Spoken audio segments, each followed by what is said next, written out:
Hi friends, ಇವತ್ತು ನಾನು ನಿಮ್ಗೆ ಏನು ರೆಸಿಪಿ ಮಾಡಿ ತೋರಿಸ್ತಾ ಇದ್ದೀನಿ ಅಂದರೆ ಪನ್ನೀರ್ ಬಟರ್ ಮಸಾಲ ಹೇಗೆ ಮಾಡೋದು ಅಂತ ನೋಡೋಣ. ಇದಕ್ಕೆ ಮೊದಲಿಗೆ ನಾನಿಲ್ಲಿ 200 ಗ್ರಾಮಷ್ಟು ಪನ್ನೀರ್ ತೊಗೊಂಡಿದ್ದೀನಿ, 2 ಟೇಬಲ್ ಸ್ಪೂನಷ್ಟು ಬೆಣ್ಣೆ ತೊಗೊಂಡಿದ್ದೀನಿ, 2 ದೊಡ್ಡ ಸೈಜು ಟೊಮೆಟೊ, ಫಾರಮ್ ಟೊಮೆಟೊ ತೊಗೊಳ್ಳಿ, 1 ಮೀಡಿಯಮ್ ಸೈಜ್ ಈರುಳ್ಳಿ, ಅರ್ಧ ಇಂಚಷ್ಟು ಶುಂಠಿ, 8 ಬೆಳ್ಳುಳ್ಳಿ, 2 ಹಸಿಮೆಣಸಿನ್ಕಾಯಿ, 10 ಗೋಡಂಬಿ, ಉಪ್ಪು ನಿಮ್ಮ ರುಚಿಗೆ ತಕ್ಕಷ್ಟು, 1 ಟೇಬಲ್ ಸ್ಪೂನಷ್ಟು ಎಣ್ಣೆ, ಅಚ್ಕಾರದ ಪುಡಿ 1 ಟೇಬಲ್ ಸ್ಪೂನು, ಗರಂ ಮಸಾಲ ಅರ್ಧ ಟೇಬಲ್ ಸ್ಪೂನು, ಕಸೂರಿ ಮೇಥಿ ಸ್ವಲ್ಪ, ಸಕ್ಕರೆ ಅರ್ಧ ಟೇಬಲ್ ಸ್ಪೂನ್. ಮೊದಲಿಗೆ ನಾವಿಲ್ಲಿ ಒಂದು ಕಡಾಯಿ ಇಟ್ಕೊಂಡು ಅದು ಬಿಸಿ ಆದಮೇಲೆ ಅರ್ಧ ಟೇಬಲ್ ಸ್ಪೂನಷ್ಟು ಬೆಣ್ಣೆ ಮಾತ್ರ ಅದಕ್ಕೆ ಹಾಕ್ಕೊಳ್ಳಿ. ಬೆಣ್ಣೆ ಕರಗಲಿ. ಬೆಣ್ಣೆ ಹಾಕ್ಕೊಂಡು ಬೆಣ್ಣೆ ಕರಗಿದ್ಮೇಲೆ ಈಗ ನಾವು ಕಟ್ ಮಾಡಿಟ್ಟಿರೋಂಥ ಈರುಳ್ಳಿ, ಶುಂಠಿ, ಬೆಳ್ಳುಳ್ಳಿ, ಹಸಿಮೆಣಸಿನ್ಕಾಯಿ, ಟೊಮೆಟೊ ಎಲ್ಲ ಹಾಕ್ಕೊಂಡು ಅದರಲ್ಲೇ ಬಾಡಿಸ್ಕೊಳ್ಳಿ. ಚೆನ್ನಾಗಿ ಫ್ರೈ ಆಗಲಿ. ಈಗ ಟೊಮೆಟೊ ಈರುಳ್ಳಿ ಎಲ್ಲ ಹಾಕ್ಕೊಂಡು ಚೆನ್ನಾಗಿ ಬಾಡಿಸ್ಕೊಳ್ಳಿ, ಚೆನ್ನಾಗಿ ಮೆತ್ತಗಾಗಲಿ ಅದು. ಈ ಪನ್ನೀರ್ ಬಟರ್ ಮಸಾಲ ನಾಟಿ ಟೊಮೆಟೊ ಹಾಕೋಬೇಡಿ ಫ್ರೆಂಡ್ಸ್, ಯಾಕಂದರೆ ನಾಟಿ ಟೊಮೆಟೊ ಹಾಕೊಂಡ್ರೆ ಹುಳಿ ಬಂದುಬಿಡುತ್ತೆ. ಫಾರಮ್ ಟೊಮೆಟೊನ ತೊಗೊಳ್ಳಿ, ಚೆನ್ನಾಗಿ ಹಣ್ಣಾಗಿರೋಂಥದ್ದು, ಆವಾಗ ನಿಮಗೆ ಗ್ರೇವಿ ಒಳ್ಳೆ ಕಲರ್ ಬರುತ್ತೆ. ನೋಡಿ, ಟೊಮೆಟೊ ಈ ಥರ ಚೆನ್ನಾಗಿ ಮೆತ್ತಗಾದ್ಮೇಲೆ ನಾವು ತೆಗೆದಿಟ್ಟಿರೋಂಥ ಗೋಡಂಬಿನ ಅದಕ್ಕೆ ಹಾಕ್ಕೊಳ್ಳೋಣ. ಇದಕ್ಕೆ ಹಾಕ್ಕೊಂಡು ಸ್ಟವ್ ಆಫ್ ಮಾಡ್ಕೊಳ್ಳಿ, ಸಾಕು. ಇದನ್ನ ಆರ್ಲಿಕ್ಕೆ ಬಿಡಿ. ಈಗ ಇದು ಚೆನ್ನಾಗಿ ಆರಿದೆ, ಮಿಕ್ಸಿ ಜಾರ್ಗೆ ಹಾಕ್ಕೊಂಡು ರುಬ್ಕೊಳ್ಳೋಣ. ಈಗ ಮಸಾಲೆನ ಈ ಥರ ಚೆನ್ನಾಗಿ ನೈಸಾಗಿ ರುಬ್ಕೊಳ್ಳಿ.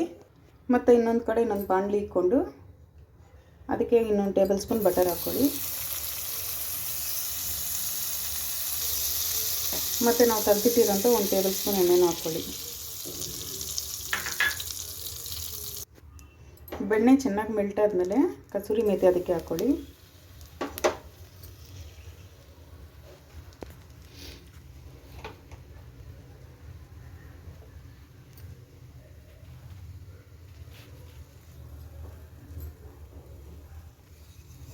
ಒಬ್ಬೊಬ್ಬರು ಕಸೂರಿ ಮೇಥಿ ಲಾಸ್ಟಲ್ಲಿ ಹಾಕ್ಕೊತಾರೆ, ಆದರೆ ಅದು ಫಸ್ಟಲ್ಲಿ ಹಾಕ್ಕೊಂಡ್ರೆ ಆ ಫ್ಲೇವರ್ ಸ್ಮೆಲ್ ತುಂಬ ಚೆನ್ನಾಗಿ ಬರುತ್ತೆ.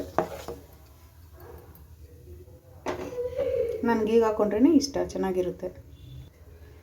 ಈಗ ಕಸೂರಿ ಮೇಥಿ ಒಂದು ಸ್ವಲ್ಪ ಸ್ಮೆಲ್ ಬಂದಮೇಲೆ ನಾವು ರುಬ್ಬಿಟ್ಟಿರೋಂಥ ಮಸಾಲೆ ಹಾಕ್ಕೊಳ್ಳಿ ಅದಕ್ಕೆ. ಈಗ ನಾವು ರುಬ್ಬಿಟ್ಟಿರೋಂಥ ಮಸಾಲೆನ ಅದಕ್ಕೆ ಹಾಕ್ಕೊಂಡಿದ್ದೀವಲ್ಲ, ನೆಕ್ಸ್ಟ್ ಒಂದು ಅರ್ಧ ಟೇಬಲ್ ಸ್ಪೂನಷ್ಟು ಉಪ್ಪು ಹಾಕ್ಕೊಳ್ಳಿ, ಸಾಕು. ಈಗ ಅದಕ್ಕೇ ನಾವು ಎತ್ತಿಟ್ಟಿರೋಂಥ ಅಚ್ಕಾರದ ಪುಡಿ ಮತ್ತು ಗರಂ ಮಸಾಲ ಹಾಕ್ಕೊಳ್ಳೋಣ. ಹಾಕ್ಕೊಂಡು ಮಿಕ್ಸ್ ಮಾಡ್ಕೊಳ್ಳಿ.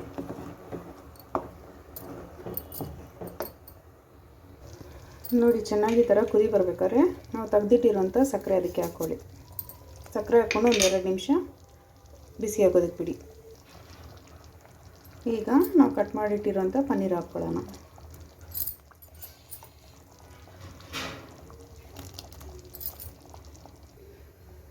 ಪನ್ನೀರ್ ಹಾಕ್ಕೊಂಡ್ಮೇಲೆ ಸಿಮ್ಮಲ್ಲೇ 1-2 ನಿಮಿಷ ಬಿಟ್ಟಿರಿ. ಈಗ ನೋಡಿ ಫ್ರೆಂಡ್ಸ್, 1-2 ನಿಮಿಷ ಆಗಿದೆ, ಗ್ಯಾಸ್ ಆಫ್ ಮಾಡ್ಕೊಳ್ಳೋಣ. ಈಗ ನೋಡಿ ಫ್ರೆಂಡ್ಸ್, ಸೂಪರಾದಂಥ ಪನ್ನೀರ್ ಬಟರ್ ಮಸಾಲ ರೆಡಿಯಾಗಿದೆ. ಇದು ನಿಮಗೆ ಚಪಾತಿ ಜೊತೆ, ಪೂರಿ ಜೊತೆಗೆಲ್ಲ ತುಂಬ ಚೆನ್ನಾಗಿರುತ್ತೆ. ನೀವು ಈ ರೆಸಿಪಿನ ನಿಮ್ಮ ಮನೇಲಿ ಮಾಡಿ ನೋಡಿ, ತುಂಬ ರುಚಿಯಾಗಿರುತ್ತೆ. ಹೀಗೆ ನಮ್ಮ ಚಾನಲ್ ನೋಡ್ತಾ ಇರಿ, ಸಬ್ಸ್ಕ್ರೈಬ್ ಮಾಡ್ಕೊಳ್ಳಿ ಫ್ರೆಂಡ್ಸ್, ಮರೀತಾರೆ ಶೇರ್ ಮಾಡಿ. ಧನ್ಯವಾದಗಳು.